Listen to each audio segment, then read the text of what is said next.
Good afternoon, everyone. I'm Kathleen Drum, and I'm TIFF's Industry Director, and it's my absolute pleasure to welcome you to the first of 3 exclusive sessions we have in partnership with The Guardian. Today, we explore the painfully exquisite love story, Call Me By Your Name. At TIFF, it's very hard to have favourites because we see so many incredible movies. However, Luca Guadagnino's masterful coming-of-age tale of a tentative Italian romance between visiting academic Armie and professor's son, Timothée Chalamet, is simply one of the finest films of the year. Call Me By Your Name is about the secrets of youth, the magic of summer, and it's evocative of the faded lustre of a treasured memory. Before I introduce our guests, a reminder, please, that no photography or video recording is allowed inside the studio. However, we are live streaming to our website and YouTube channel, and please do feel free to tweet using the hashtags on the screen behind me to keep the conversation going with our online audience. Director Luca Guadagnino was born in Palermo, Italy, and studied literature and cinema in Rome. His feature directorial debut, The Protagonists, won the Fidec Prize at Venice. His credits include Melissa P., the luminous I Am Love, and A Bigger Splash. Armie Hammer's performance as the Winklevoss twins, the pantomime villains of The Social Network, garnered him critical praise and awards, along with a bevy of fans around the world. He has since appeared in the acclaimed films J. Edgar, The Birth of a Nation, and Nocturnal Animals. He stars in the upcoming feature Hotel Mumbai and begins production soon for On the Basis of Sex, opposite Felicity Jones. Timothée Chalamet was born in New York City. This gifted young actor has been recognised for his work on stage and screen, including Interstellar and Hot Summer Nights. He features in 2 other films screening at TIFF, Lady Bird and Hostiles. He will soon star in Woody Allen's Untitled next film, opposite Elle Fanning and Selena Gomez. The moderator of today's session is Benjamin Lee, who is The Guardian's East Coast arts editor based in New York. He was formerly part of The Guardian's film team in London, where he hosted the daily podcast and was a regular guest on the film show. Benjamin was previously online editor of Shortlist and has written for Empire, Little White Lies, and Vice. Everyone, please join me in welcoming Luca Guadagnino, Armie Hammer, Timothée Chalamet, and Benjamin Lee to the stage. Hello. Thank you. Thank you.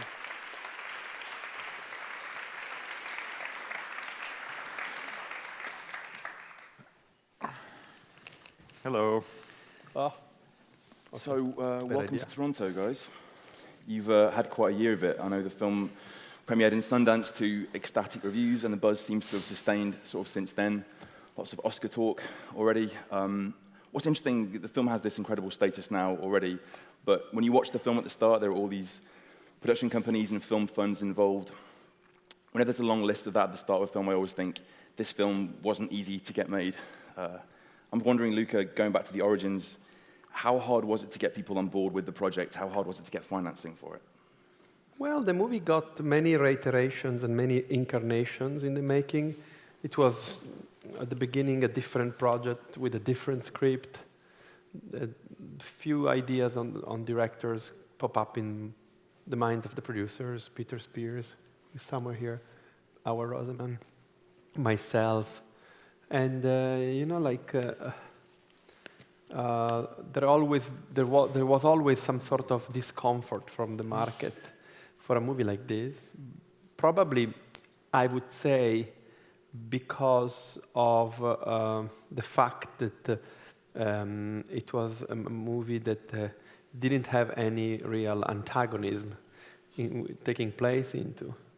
And eventually we managed to make it happen by a virtuosistic collection of producers and financiers. And this is a really international film because it has been financed with France, Memento Films, Émilie Georges, and Naima Abed. Also, money came from Brazil with the Rodrigo Teixeira company RT Features. Italy put money in it, and it was really an endeavor. It took a lot of time.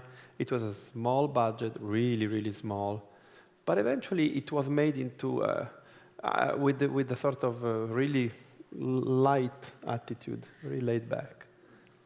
You spoke before about falling in love with the actors that you work with. I know you don't really believe in a strict audition process. How do you find the actors? Is it sort of like a date in a way? Are you sort of sussing them out, getting to know them? No, I mean, I work always with the same actors, by the way. Yes! And yeah, I think a good old conversation is a good thing. You talk to people. Like, I'm more interested in the personality in front of me than in their skills. I give it for granted that they can act. That doesn't mean anything in a way. It's not like, it's very strange when you hear stories about my colleague, that they are auditioning someone who has made 9 movies, 15 movies. I say, watch the movies if you want to know if she or he can act. Why you have to audition for the role? I have to see if it's fitting the part. Please tell every director this, because auditioning is the worst. But auditioning doesn't mean anything. It's the personality. It's really the personality. And in fact, I met both many years before making this film. I met him in person after I saw your social network. And I kept watching his films. And it was a mixture of, like, the meeting I had with Armie was really wonderful, and I loved him, and it was really, like, fascinating for me. And what he was doing as a performer was always striking to me. He hates me now, but for what I'm saying. And Timothée, I met him when I think you had done, like, Homeland, and then you kept making other stuff, but the meeting was great. So I collected in me the meetings I had with them. And it's true, I need to fall in love with them. And it's interesting that every director is a little bit of a sadist. So it's interesting to give and take. But, you know, like, it's also a healthy process, because you fall in love and then you sublimate on screen instead of wanting them. Because I'm just... But I mean... Because I read that before, when Armie originally was sent the script or told about the project, you'd said no through your agent, and then you met with Luca, and then you fell in love with the project. What was that conversation like? How powerful must his words have been? Man, it's almost so long ago that I don't remember all the details, but I remember...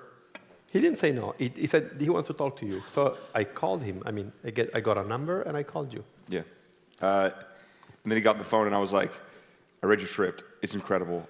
I don't know if I can do this. Like, I don't know if I have this in me. I don't know, like, this makes me nervous. I feel like this is like a challenge, more so than I've ever been challenged before, because of the subtlety of it, because of the intimacy, because of all...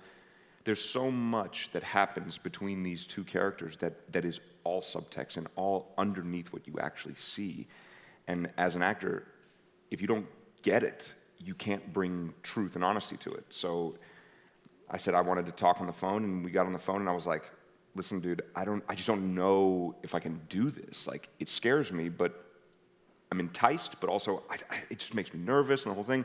And we had an amazing conversation, several. And by the end of it, I just remember Luca challenging my sense of perspective and challenging my sense of everything, really, and helping me understand that the reason I had to do this project was because it did make me feel uncomfortable, because it was going to be a challenge, because it was going to push me, it was like all that stuff. And I mean, I honestly just couldn't be more appreciative.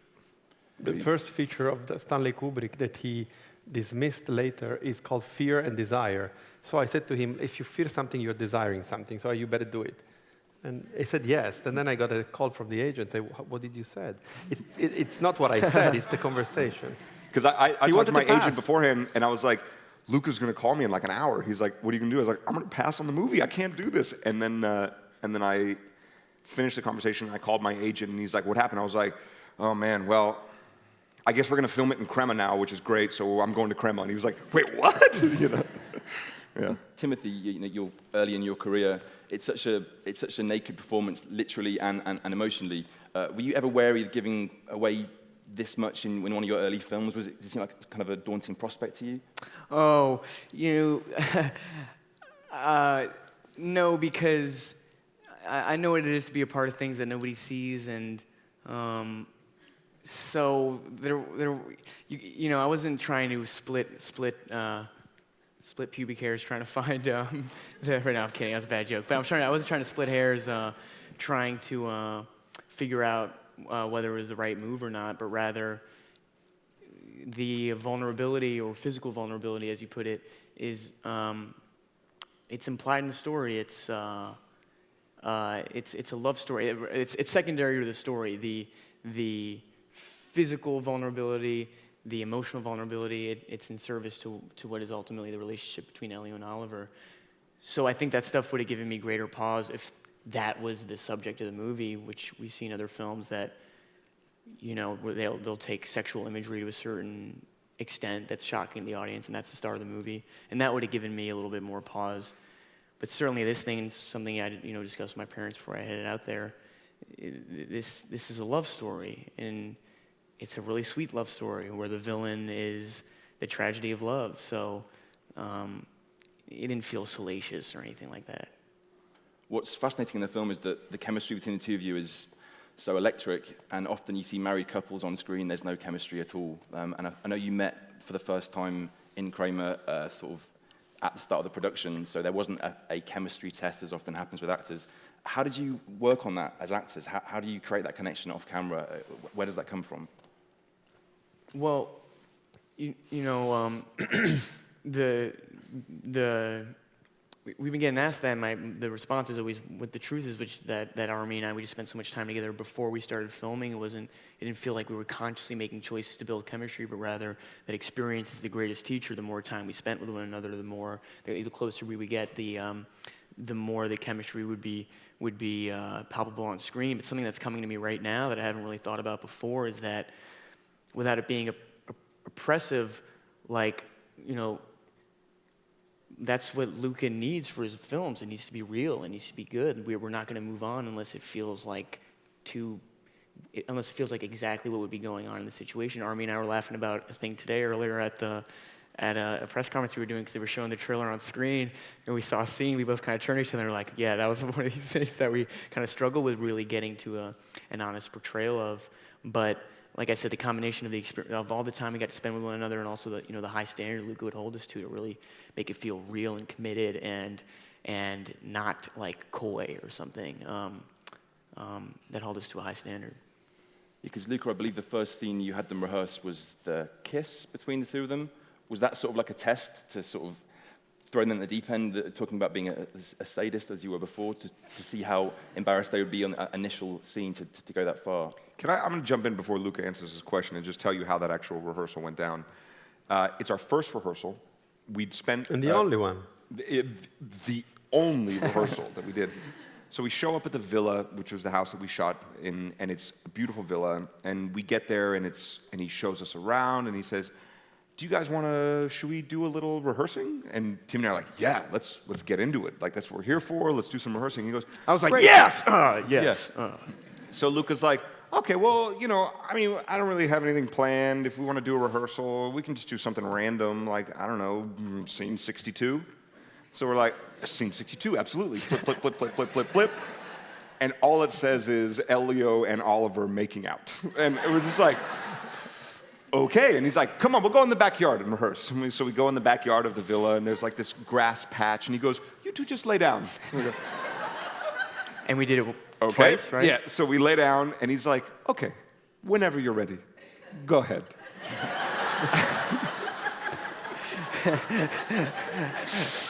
and then we, Timmy and I rolled around on the grass, made out for a little bit, and before it was even done, Luca goes, "Okay, that's okay," and then just walked away and like left us laying on the grass.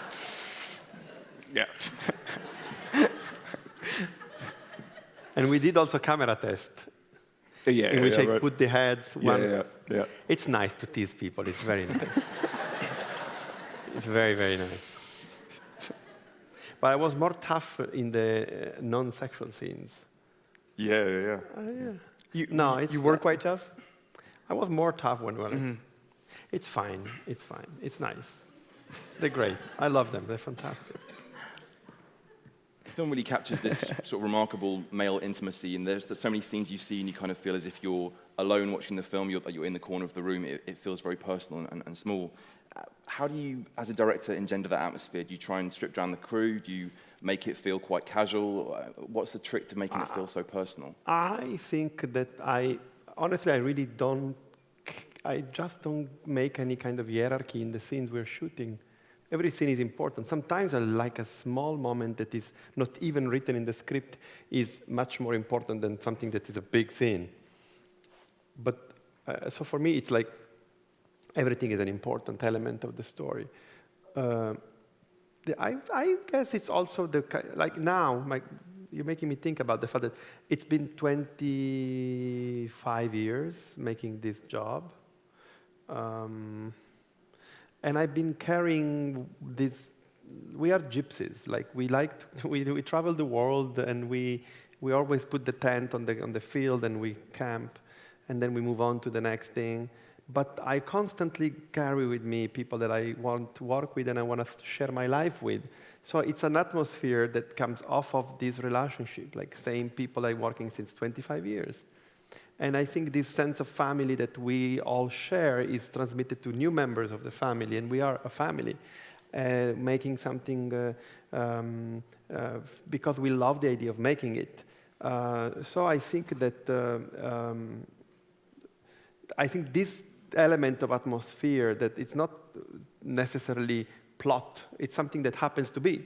It's something that also puts people at ease, the people who are in front of the camera, but also the people behind the camera. It's a mutual conversation. You had both great relationship, for instance, with the DP, like Isayo Bumuk Diprom, this masterful director of photography from Thailand, who had made these great films by the venerable Apichatpong Verasatekul,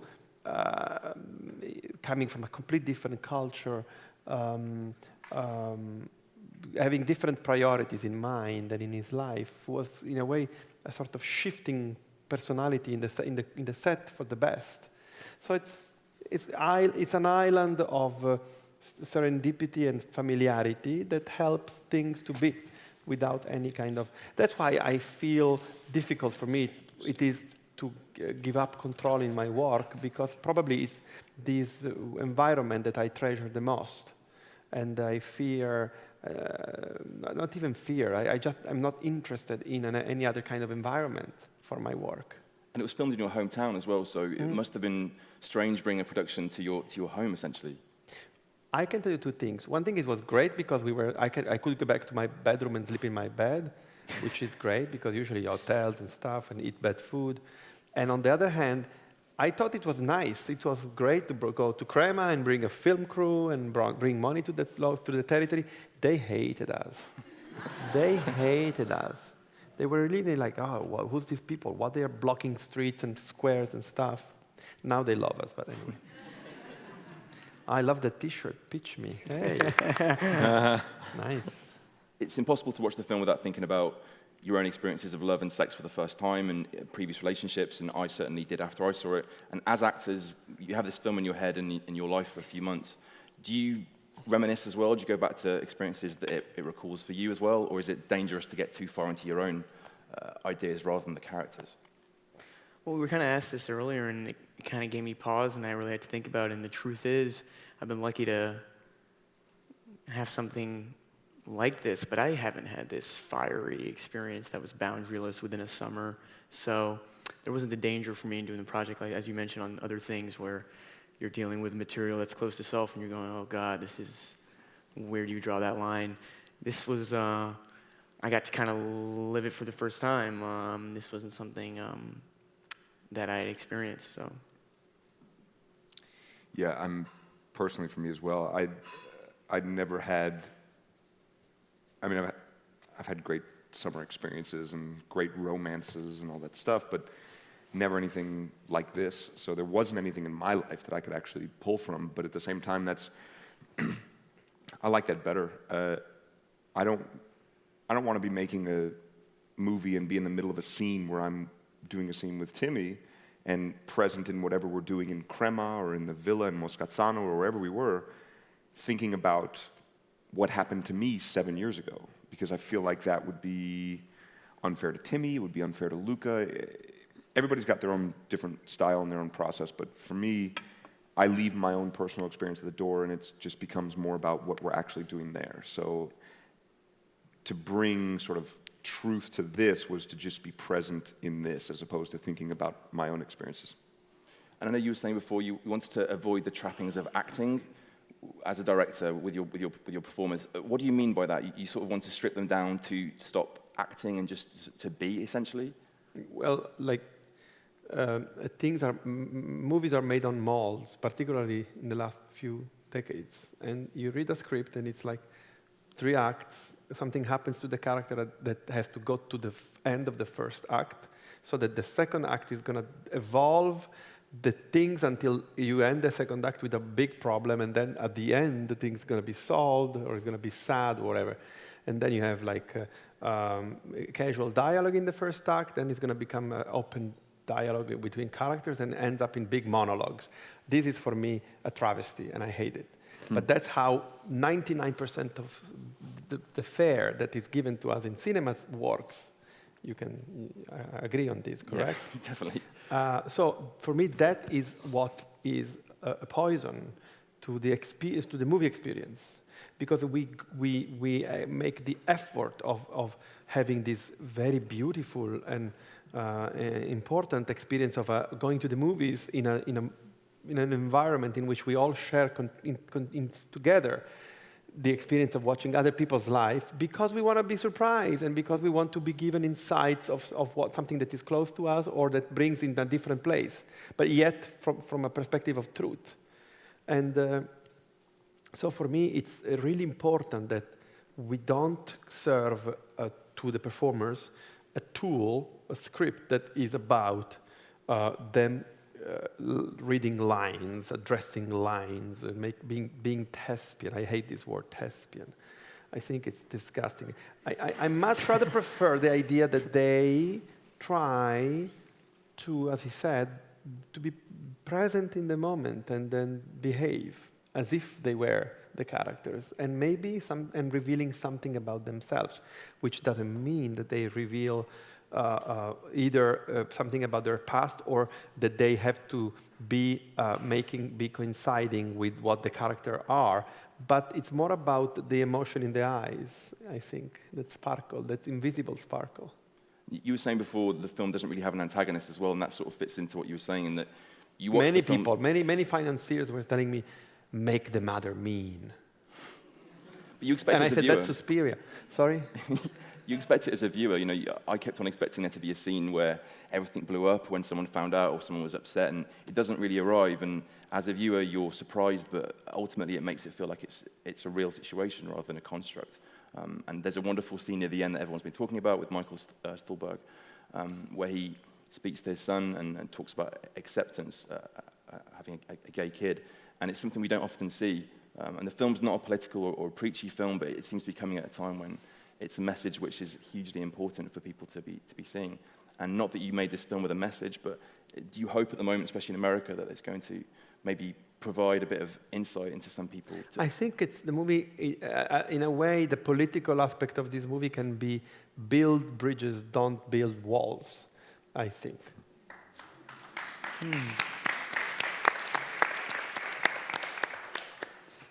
I think generally it feels like we're in a kind of regressive time as well for LGBTQ rights, especially in America. With the film now, what do you see it sort of saying about the LGBT experience, or do you see it as being, I know you've said before that it's a universal love story, but how do you see it sort of speaking to the LGBTQ community? What do you want them to say? Well, I think there is a severe backlash against the experience of the civil rights that rose out of the 50s and the 60s, both in America and in Europe. And it's interesting that there is a sort of vengefulness against that. Like welfare state in Europe is severely being diminished and broken down to its basics by this violent and aggressive neoconservatism, neoliberalism. And in America, the great experience that came out of the civil rights battles, both in the 50s and in the 60s for the sexual liberation to the African American experience, is now, in a way that is really dangerous and worrying, swapped into a sort of general consensus that that doesn't work anymore and we have to move on to a new ground. And I think that the attitude of this movie, in a way, it's saying no. We have to be really affirming the ability of being true to ourselves and to meet the other in its otherness and loving the alien, as David Bowie sang. So on this ground, and in my imagery, the politics they became LGBTQ politics, and in my experience, they always been, in a way, the experience of the difference and the experience of the unexpected and the experience of the something you can't put into a box is a pivotal experience. It's a pillar of our imagery, and mine in particular. There's a lot of Oscar buzz about the film. Armie, I know that you said before recently that you're not really into the idea of campaigning and self-promotion to get an award. Do you feel that we get to this time of year and that the awards can often overshadow the actual films we're talking about? I'm not stepping on that landmine. What I will tell you is that there's a time of year where a lot of great movies come out, and the fact that there's a lot of fanfare around them and the fact that you have to do what you have to do to promote and do whatever is all just kind of part and parcel with the business. I'm thrilled to be here to support Timmy and to support Luca and to support this film, which I believe in. And Timothée, it's a kind of crazy time of year for you because you have, all of a sudden, you have this film, you have Greta Gerwig's directorial debut, Lady Bird, Scott Cooper's Hostiles, all these things coming at once. How do you prepare for this kind of ubiquity? How have you been preparing for it? I am so poorly prepared for this. I don't know. I just I feel like, you know, how often is it the solution to the problem that's the problem and not the problem itself? So I'm just trying to do this stuff normally. I don't. I mean, actually, a better response to that would be, and this is, and I really mean this from the bottom of my heart, is this was like this on set, but certainly for all things publicity now, or talking about the film, or Q&As afterwards, I got like the best role model in the world to look at, to take after right here, because you know, even the way you know, like the question you asked before, like that, you handled that perfectly. So, I'm like a real admirer of how Armie does these things. So to work with him, and I guess I just got to do a movie with Steve Carell and the way he carries himself too. These are like titans of the industry. There's a reason why these, you know, Armie and Steve, they work so much. And it makes you a little nervous as a young actor because you don't want to be the guy that goes in there and like lights it on fire or something inadvertently. Also, when you have an experience like this, it sounds like a very intimate family kind of set. Is it quite hard then to work with other directors, you know, after this to then compare experiences to this? Because not every set's going to be as harmonious and as perfect as this, I wouldn't have thought. Look at Lucas smile. Well, it'll be hard for me to have an acting experience that was as immersive as this one, because I was out there a month early, and you know, like sometimes people, when they speak a different language, they say they assume a different personality in that language, and certainly that's true for me when I speak French. And weirdly, just being in that town for 3 months, I don't know, it it grew on me. And by the end, I was a version of me I wasn't when I got there. And so to go back to New York after that, it was absolutely surreal. And it's been a struggle to marry these visions ever since. No, but yeah. There's this nostalgia in the film, but it never feels as if it's been overly done. Often when you see films set in the 80s, they can feel like they're deliberately throwing every piece of 80s nostalgia in your face. What was the kind of line that you drew? Like, where did you kind of pick what to include or what not to include to not make it seem too... I've been doing only movies that, until this and Suspiria, that were set in the present time, more or less. Of course, the canon of the period film is something that allures me a lot. But I always thought that a period movie has to be made as if it's not a period movie. You have to try to make something as if you are doing in the moment where the movie is set. So I wanted to make a movie set in the 80s that were contemporary, a contemporary movie set in 1983. We made a lot of extensive visual research, and I asked a collaborator to try to find pictures, family pictures from families in Crema, albums that were from the 80s. And he collected like 3,000 pictures, and we were really looking at them. Were fantastic. And you can see the behavior, the faces, the atmosphere from the way these people were making pictures of their holidays, or even simple things like a birthday or things like that. And we tried to stick to that. So it wasn't about our idea of the 80s, but almost like as if we were in the 80s. And the book was set in 88, and you changed the date to 83 for the film. What was behind that decision? I said it today. I think it's interesting that 83, at least in Italy, is probably the last year before the rampant hedonism of the Reagan era poisoned the well of the world. And yeah, it did. It was Thatcher and Reagan, and it was a catastrophe that we are paying now. And I can be specific, but that's not the place. But you know, Theresa May and Donald Trump. And so we thought that it was interesting to see a moment in which probably that is the last summer that will be like that. And maybe it's never going to be like that again. Yeah. Do you think there's a shift in how Italian audiences will see the film compared to American audiences? Is there a particular moment in time that you think Italians will see in a way that we perhaps wouldn't see? Well, that's it's a no mystery for the people who follows my work in Italy in particular to know that I have a very spiky relationship with the Italian industry and audience. I don't know. They will think that this is a sort of dream of an American, but I am Italian anyway. And your next film is Suspiria, which seems very different to the films you've seen you do before. You were saying about problems with finances before trying to push this film in certain ways. When you're making a remake of a massive horror movie, did you have more input from people trying to mess with what it might be? No, I've been in absolute command of what I wanted to do. And my partners in Suspiria were extraordinary in giving me whatever freedom I needed. The funny thing is that the movie is 2 hours and 43 minutes, and they like it.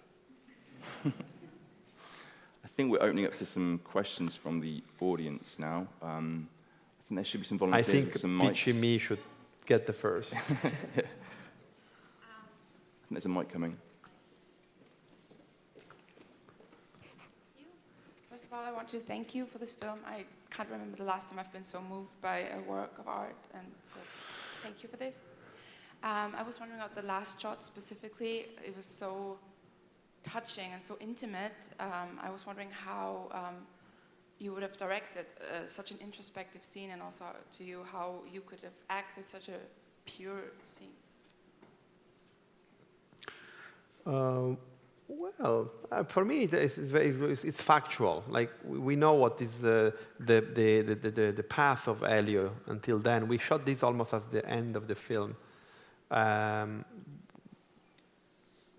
thought tonally we know because we have the song. We already had the song of Sufjan Stevens that we already knew we were going to put then there. So we knew tonally what was the mood. It was more difficult to stage the mother and Mafalda around the table doing the things they had to do than actually. I think I only said to you, and it's not a joke, it's true, let's make different versions, like one without tears, one half tearful, and the one very tearful. That was the direction, yeah? Yeah, and just to add on to that, we had the song in advance. I literally have the song playing in my ear as we're doing it because I had a little earpiece, so there was an ability to kind of chart out. It felt like an acting exercise or something, just to kind of channel whatever was happening in the song at that moment, and it just felt like the symbolization of Andre Osman's source material and the opportunity to do it all justice in one moment, and that's the grief and the happiness and the sadness and the sense of relationship loss that comes at the end of the movie, and also a little hope or whatever the audience interprets Elio's going through in that moment. But I said to Luca earlier today, we've been trying to figure it out. He added that scene really close to the production of the movie. And I always like to say, if I had known that we were going to do that scene 4 or 5 weeks in advance, it never would have made it in there because I would have been shaking while we were doing it. The idea of like a camera that close and to try to cover the trajectory of the relationship or something, but something that was added towards the beginning of the production. I wasn't very aware that it was going to be like a long, close thing, and by the time we did it, it seemed like it was over. So, and like Lucas said again, I can't overstate it, especially working at a young age. To have any sort of freedom, any sort of rope is such a luxury, and I felt like Armie and I really had a lot of rope to play, and certainly if it fell out of the boundaries of the character of the story, Luca was there to pull us back in. There was always a standard of truthfulness that we had to get to, but the amount of rope we had to play with was really a privilege. I think there's a question over there. Yeah. Hi. I want to echo the thanks for this film. My question is around, I think, to me, one of the most radical parts of the film is the body and the movement and how sex is depicted. And I just wanted, without making anyone uncomfortable, I was wondering if you could speak a little bit to the body language and the choices you made around expressing desire. And I thought the vulnerability of both your bodies was really like unparalleled. So I'm just wondering, from director and actor, if you could speak to that a little bit.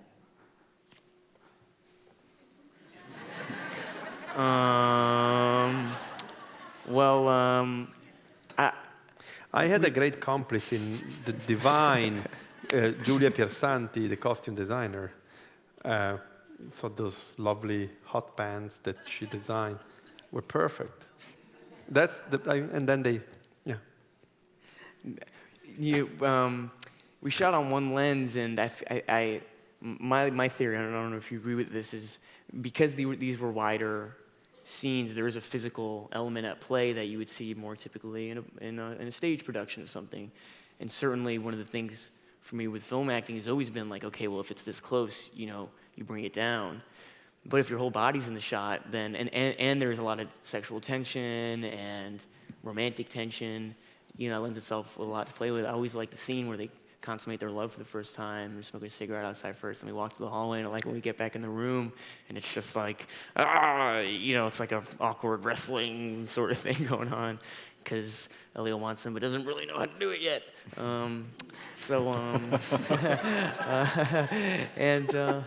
Yeah.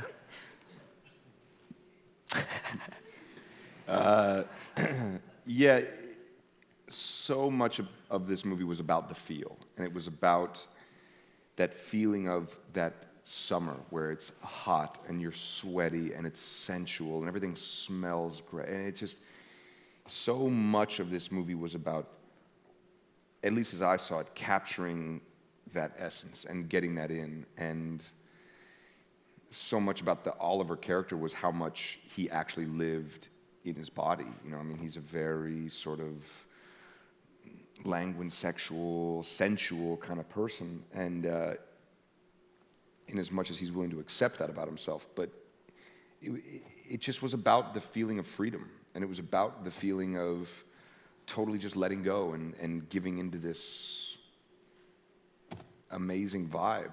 I remember the first time we had a wardrobe fitting, I put on a pair of the shorts, and I was like, where's the rest of them? and then, honestly, by the end of the movie, once I took those shorts off for the final time, I went home and I probably put on a pair of my own shorts, and I was like, oh, there's so much fabric on my legs. You know? Question over here. Hi. Once again, congratulations. The movie was really faithful to the book, so really, I loved it. My question is to you, Luca. I wanted to know why you used so much like wider shot compared to close-ups during the tension and sensual scenes. Well, I think that the close-up is a very important thing, and it needs to be used carefully and wisely. And I also think that the challenge of my work and the beauty of it is to see people in motions and what they call the rhythm of the scene, which has to do with the blocking. I like that very much. It's difficult, it's not easy, but it's nice to challenge yourself, and when you have great collaborators. I tell you a little story. We were to shoot the scene in which the two speak about the monument of the World War I memorial, and about their feelings in a way. And we had like, how much? 6-7 pages script. And we get there, and we are thinking about the scene, and I'm kind of struggling because the day is only one, and it's a very long scene. We need to find the right bits for what has to be said. And I think you said, Armie, why don't we do it in one take? And I said, that's not a bad idea. It's a great idea. And so we started to block the scene, and we managed to space the way they were walking into the square. So once we saw Oliver and Elio in the square, it was relatively easy to then place the camera and know where to stop and what to grab. It's great. So I think that's how first of all, collaboration, and second of all, it's people figuring the space. It's more important than anything else for me. And I think that scene where you don't have any close-ups tells you so much about them. So much. It's so revelatory of Elio and Oliver in that moment of the film. And we have no close-ups, right? Any questions? One down here. Yeah, it was an absolutely beautiful film. Congratulations to everybody who participated. And I'm interested in your relationship with James Ivory and the screenplay, and because I understand he wrote the... You guys have to answer this one. I didn't meet James. So, particularly from a directing point of view, your collaboration and the way you, if at all, the extent to which you collaborate. Well, I met James when he came to Italy to show The White Countess, which is the last movie he made with the legendary producer and his lifetime companion, Ismail Merchant. Then he passed away during the production of that film, and we bonded very strongly, me and Ivory. I'm attracted by directors, not actors, in my life. So I have a lot of directors' friends, and my partner is a director himself. So for me, it's easy. And this friendship, this familiarity led us to spend a lot of time together. And one day we were talking about Call Me By Your Name, and we said, why don't we try to imagine what would be our take on it? And we started to work on the script as a moonlight thing, really for the pleasure of doing it and to be together between Crema and New York. And then a year later, we got the script. Yeah. Question over there. Speaking on the book, during production, was the book present on set? Was it in your trailer? The book, or the author of the book? Both. Both, yeah. I mean, like, were you guys like... Andre's in the movie. Andre okay. Assman. Yeah. But did you guys like, would you go and read prose and try and embody that, or you just go straight from the script? No, I had the privilege of meeting the great master Bernardo Bertolucci when I was 25, and we started a lovely relationship. And one day I sent him the script of my, I think, second feature, and then I called him back and said, "What do you think?" And he said, "Luca, you're so naive. Script, they don't count. You have to throw the script when you start a movie." And I took the lesson by the letter. I don't really particularly keep attention to the script, let alone the book. It's not about that. It's the essence of the book that we need to translate. And then Nassiman came on set, and he was so happy because he was seeing Oliver and Elio. For him, it must be difficult because they are in his imagination, and then they are physically present. But it was great, yeah. Also, a little tidbit. Andre Assman, who was in our movie, I don't even know if I'm supposed to be saying this, but he basically told Luca while we were filming and while he was over there, he was like, "Luca, I have to tell you, I like the ending of your script almost better than my book." Nice. Nice. Any more questions? One here. Gentleman over there.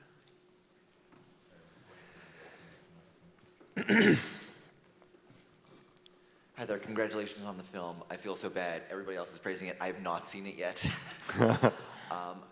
So I just saw the trailer just before you came on. Can you talk more about Michael Stolberg and his role and how you guys worked with him on the film? Well, Michael plays Mr. Perlman, so he's Elio's father, and Lucas said it best today. We were talking about it earlier.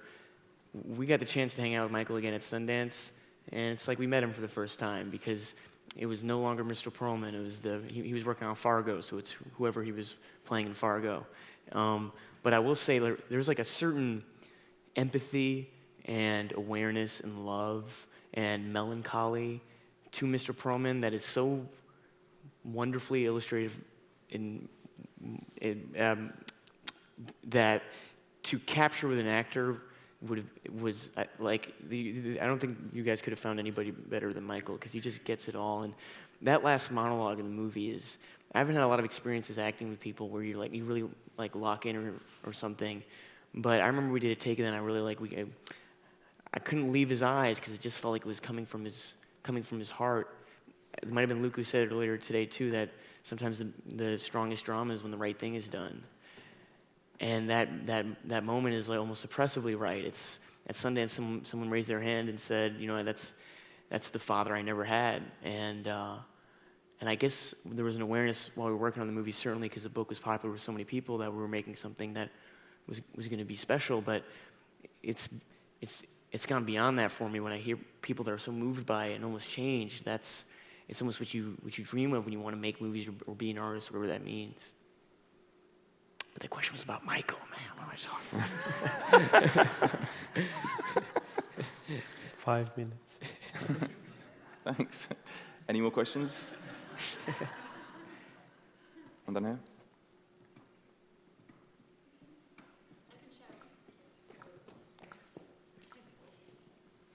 Hi. What was the most enjoyable or the most rewarding part of the film for you to shoot? It would be so hard to pick one thing, but I can honestly say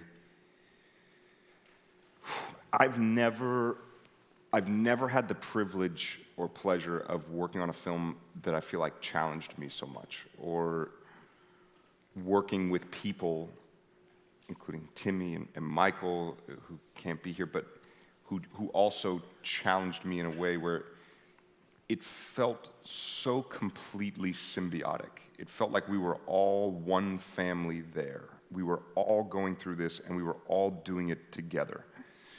There wasn't any sort of hierarchy. There wasn't any sort of these people over there, these people over, it all felt like we were, in a way, living out the experience that is on screen.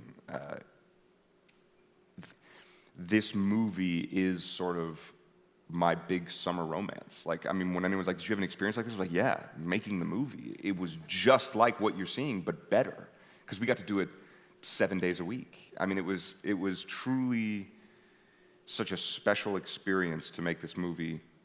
I mean, I know this sounds so ridiculous now, but I mean, I can't imagine my life moving forward past this movie where I don't carry that with me in a way. So, a final question down here. Hi, I didn't read the book, so this may be a silly question, but I found the use of language, foreign language, in the movie almost another character. And I just loved how there was a seamless use of language. There's a French, Italian, even German, English. So I'm just wondering if you want to speak to that, and did everyone's foreign languages improve? You did a brilliant job.